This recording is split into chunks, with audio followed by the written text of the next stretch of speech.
As a foreigner who's been in India for long, there are some stuff that I see being done in white people's countries, and when I look at them, I'm like, there is no way this is getting in India.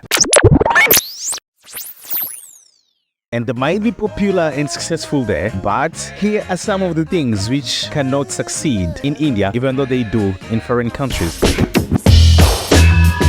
Number one is selling funds or only funds. Obviously, in India, there are a lot of things which you can clearly see that people want to do stuff like that, but it's still so much of a taboo to actually pay money online to get some nudes or to see someone privately. And the biggest reason for that is not because it can't be done. People are still so much morally preserving the showing that they do want something of that sense. And don't forget that even porn by itself is banned in India. So don't even expect anytime soon. Maybe in some years to come, it might come out so that people can start selling funds in India, because even in Western countries, I guess 50 years back, it wouldn't have been received like that. But today, yeah, it's a normal thing. Number two is toilet papers. In other countries, when there was a pandemic, among the things which people were rushing to buy, there was toilet paper. In India, nobody cares about that. It's like there are substitutes of toilet papers almost everywhere. The people don't usually even think of toilet paper as a huge necessity, and people kind of live without it. And yes, obviously, this is something so common. In India, you walk in a hotel or in the house of a friend, and in their toilets, there is no toilet paper. And it's usually a shock at first when you start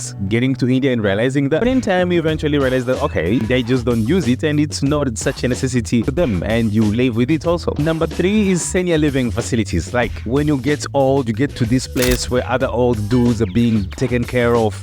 In India, you're old, you're going to stay with your children or your grandchildren. And it's like, even in my neighborhood, I can literally count a lot of houses which have seniors living with them. Number four is the cannabis industry. And this is something which obviously you can't expect it to become an industry which will openly make money in India, because it's illegal, and I don't really see it becoming an industry which will be officialized any day soon. There are a lot of other things which are addictive, which are allowed to be sold, and they sell so much in India. But for this one, I don't really see it becoming something which could be allowed. Number five, luxury fashion. When I say luxury fashion, I mean people intentionally using money to buy rich people's stuff. It's like you can't just show off money in India. In India, what sells more is being humble. So if being humble is the one which sells more, it means you have to dress simple and other stuff. And when you show off, you don't show off by your sense of fashion. You show off by sending your children abroad. You show off by having those actions which make you seem to be actually a humble, good citizen among others. When luxury fashion with dressing so cool and very expensive stuff is quite common in Western countries, and nobody cares if you're treating yourself with some good fashion sense. In India, it just can't work for now. Thanks so much for being here. Catch you next time.